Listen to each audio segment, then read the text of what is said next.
Liquid vapor equilibrium. This equilibrium can be better understood if we consider the example of a transparent box. এই সাম্যাবস্থাটাকে বোঝার জন্য আমাদেরকে একটি transparent box ভাবতে হবে বা কল্পনা করতে হবে বা নিতে হবে। ট্রান্সপারেন্ট বক্স মানে কি? একেবারে স্বচ্ছ বক্স যার এপার থেকে ওপার দেখা যায়। Carrying a U tube with mercury, আর তার সাথে লাগানো থাকবে একটা ইউ আকৃতির টিউব এবং যার মধ্যে পারদ থাকবে। Drying agent like anhydrous calcium chloride is placed for a few hours in the box, এবং সেই বাক্সের মধ্যে কয়েক ঘন্টার জন্য ক্যালসিয়াম ক্লোরাইড অথবা ফসফরাস পেন্টঅক্সাইড রাখতে হবে।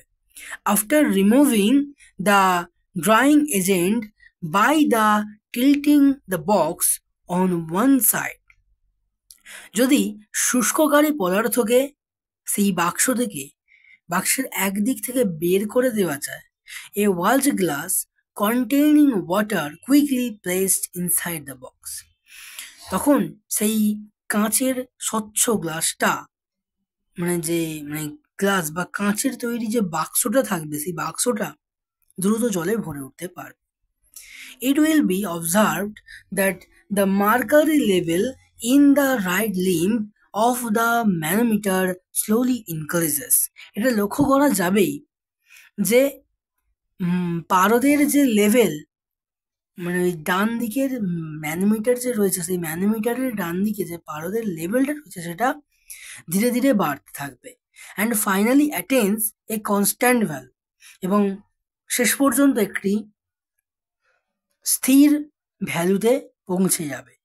That is the pressure inside the box increases and reaches a constant value. ঠিক আছে। Also the volume of water in the watch glass decreases, তবে সেই কাঁচের গ্লাস মানে সেই ওয়াচ গ্লাসের যে জলের আয়তনটা সেটা কমতে থাকবে। Initially there was no water vapour, মানে প্রথম দিকে এই বাক্সটার ভিতরে কোনো ধরনের বাষ্প ছিল না। As water evaporated the pressure in the box increased, যেহেতু জলটা বাষ্পে পরিণত হচ্ছে সেই কারণে প্রেসার বেড়ে যাচ্ছে।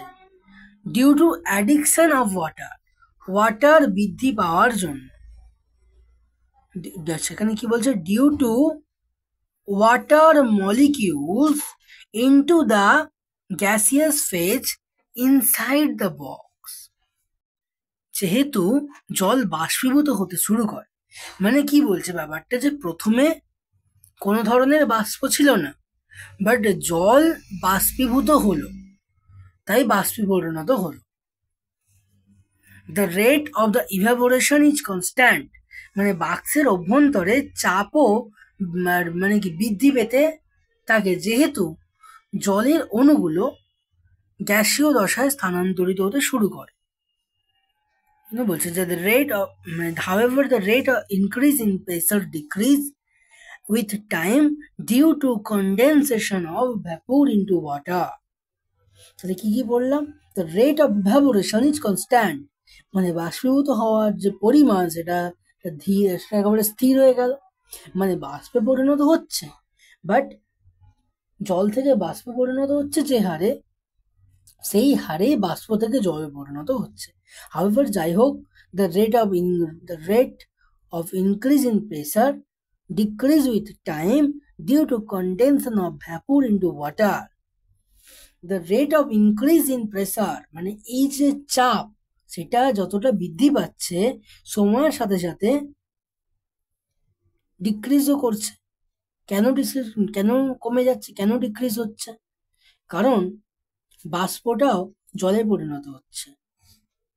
Finally it leads to an equilibrium condition when there is no net evaporation, এবং শেষ পর্যন্ত এটা একটা সাম্যাবস্থা অর্জন করে যখন এখানে কোনো নেট ইভাপোরেশন নেই।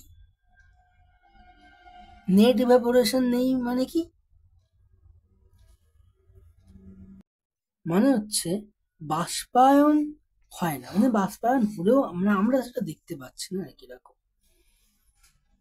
this this implies that the number of water molecules from the gaseous state into the liquid state also increase till the equilibrium attained.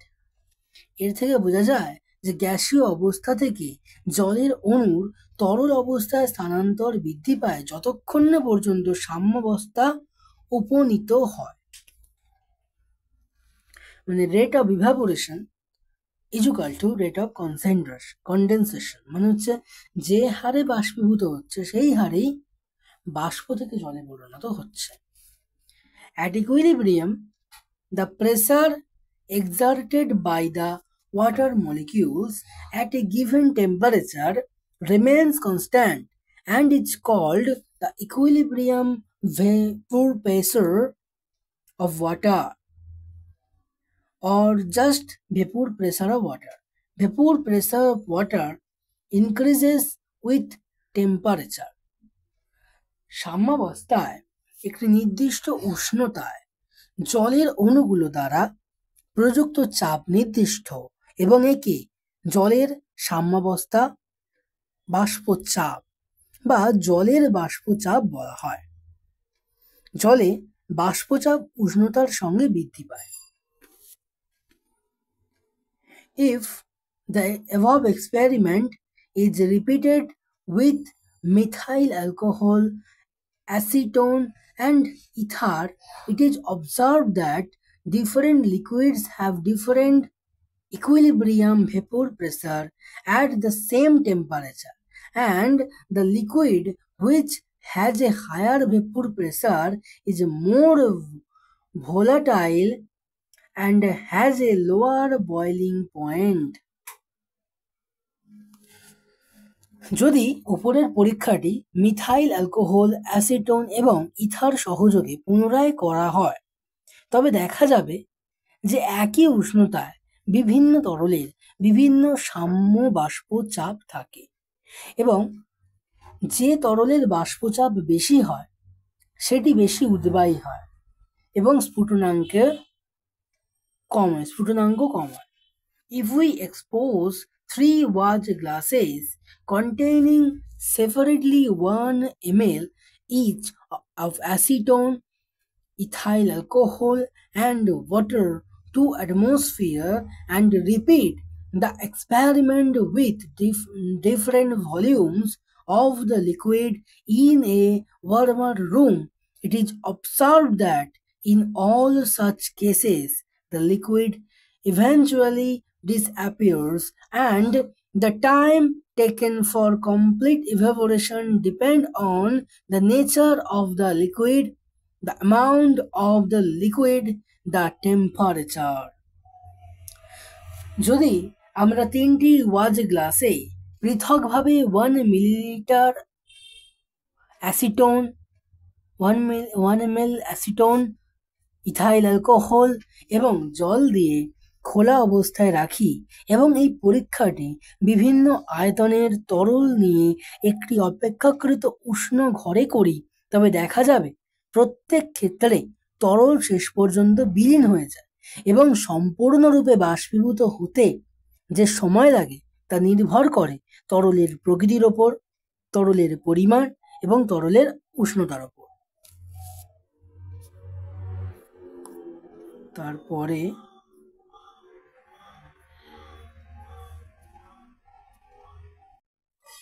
when the watch glass is open to the atmosphere, the rate of evaporation remains constant, but the molecules are disappeared into large volume of the room. যখন watch গ্লাসকে খোলা বায়ুতে রাখা হয় তখন বাষ্পায়নের হার স্থির থাকে কিন্তু বাষ্পের অণুগুলো ঘরের সমস্ত আয়তনে ছড়িয়ে যায়। এর ফলে বাষ্প থেকে তরল অবস্থায় বাষ্পীভবনের হার থেকে অনেক কম হয়। As a consequence, the rate of condensation from vapor to liquid state is much less than to the rate of evaporation. These are open systems and it is not possible to reach equilibrium in an open system. এবং এই জন্যই কোনো একটা খোলা সিস্টেমে সাম্যাবস্থায় পৌঁছানো সম্ভব না। Water and water vapor are in equilibrium position at atmospheric pressure and at 100 degrees centigrade in a closed vessel. জল এবং বাষ্প সাম্যাবস্থায় পৌঁছাতে পারে একমাত্র অ্যাটমসফিয়ারিক প্রেসারে এবং যখন উষ্ণতা 100 ডিগ্রি সেন্টিগ্রেড হবে এবং অবশ্যই সেটাকে বদ্ধ পাত্রে রাখতে হবে। The boiling point of water is 100 degrees centigrade at 1.0313 bar pressure. For any pure liquid at atmospheric pressure, the temperature at which the liquid and vapors are at equilibrium is called boiling point of the liquid. মানে যে টেম্পারেচারে কোনো তরল বাষ্পে পরিণত হচ্ছে সেটাই তার boiling point. It depends on the atmospheric pressure. এটা বায়ুমণ্ডলীয় চাপের উপর নির্ভর করে। Boiling point of a water depends on the altitude of the place. At high altitude the boiling point decreases. মানে এটি কোনো স্থানের উচ্চতার উপরেও নির্ভর করে। উঁচু স্থানে স্ফুটনাঙ্ক হ্রাস পায়। At high altitude, boiling point decreases.